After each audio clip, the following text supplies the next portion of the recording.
Greetings one, greetings all, and welcome to another edition of the Starry Messenger. I'm Edmund Siderius,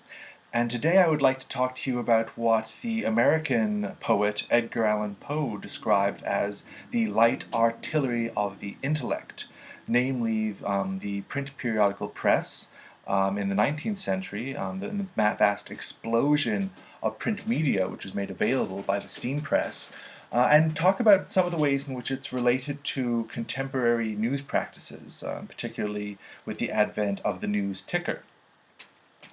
So it's interesting when you start looking into the history of 19th century print culture, how often the periodical press gets described in ways which really sound to a modern commentator like they're talking about the internet.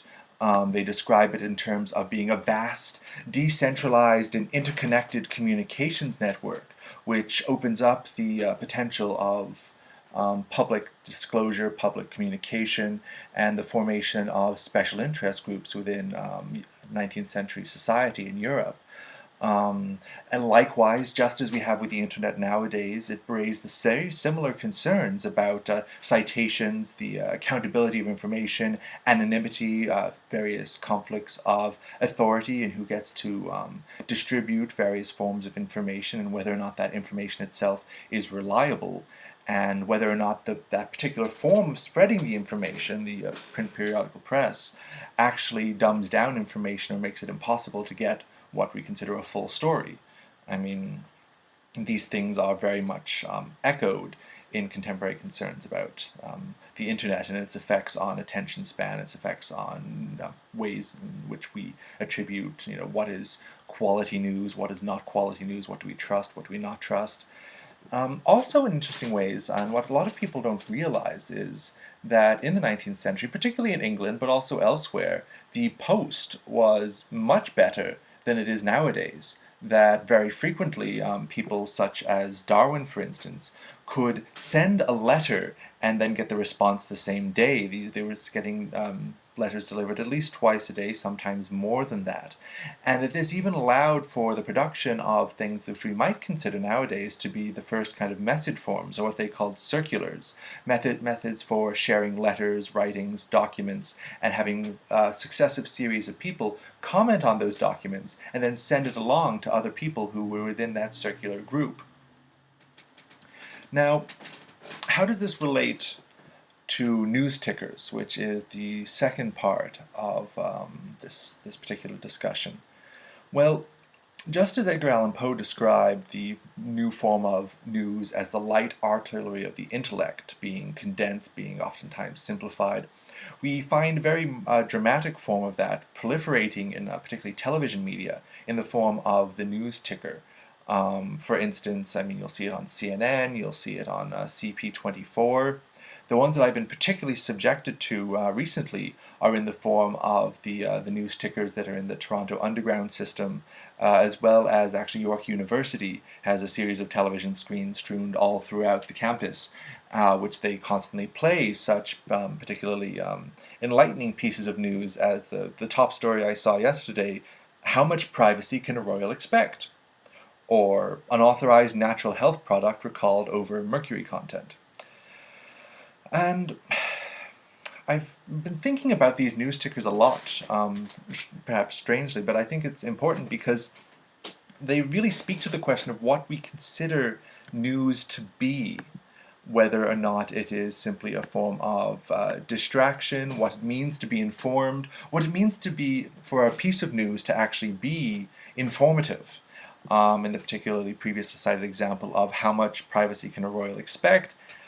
personally, I wouldn't really consider that to be news. But even in terms of the second one I mentioned, in terms of mercury content in natural health product,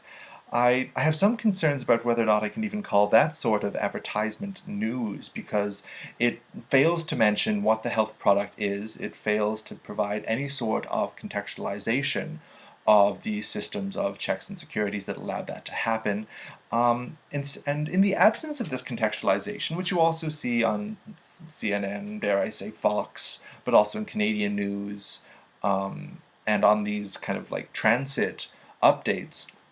you lose a lot of the background, which would actually allow you to understand it. Instead, I think what this kind of just this flashing of news, which is very often terrible, does to people is helps them disengage from the news, that they feel powerless in the face of it, that it has more of an emotional effect than anything else. And overwhelmingly, that emotional effect is one of anxiety and fear. It's not so much news, and you could say, as it is a form of crowd control, reassuring you on your daily commute that you are in fact living in a dangerous and insecure world.